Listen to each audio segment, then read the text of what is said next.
नमस्कार।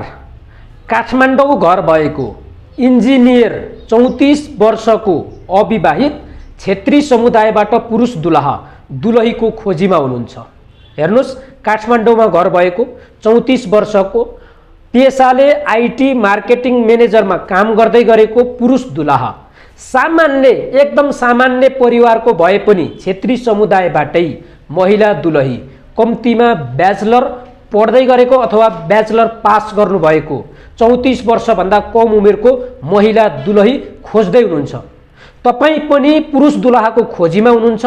यही फागुन महिनाभित्रै केटा मिल्यो भने बिहे गरिहाल्छु भन्ने सोच छ, अथवा मेरो छोरीलाई इन्जिनियर ज्वाइँ चाहिएको छ, म यही फागुन महिनाभित्र बिहे गर्न सक्छु, यदि कुराकानी मिलेन र अलिकति पर्खिनु पर्यो भने वैशाख महिनाभित्रमा बिहे 100% गर्ने हो भन्ने महिला दुलही हुनुहुन्छ भने आजै हामीलाई सम्पर्क गर्नुहोला। किनकि पुरुष दुलहा यही फागुन महिना अथवा वैशाख महिनाभित्रमा बिहे गर्ने तरिकाले अगाडि बढ्नु भएको छ। हेर्नुहोस् त, इन्जिनियर केटा, काठमाडौँमा घर, जन्म घर ओखलढुङ्गा। अब तपाईँ बिहे गर्ने होइन त? त्यसको लागि त यहाँ बायोमा नम्बर छ, वाट्सअप गरिहाल्नुहोस्।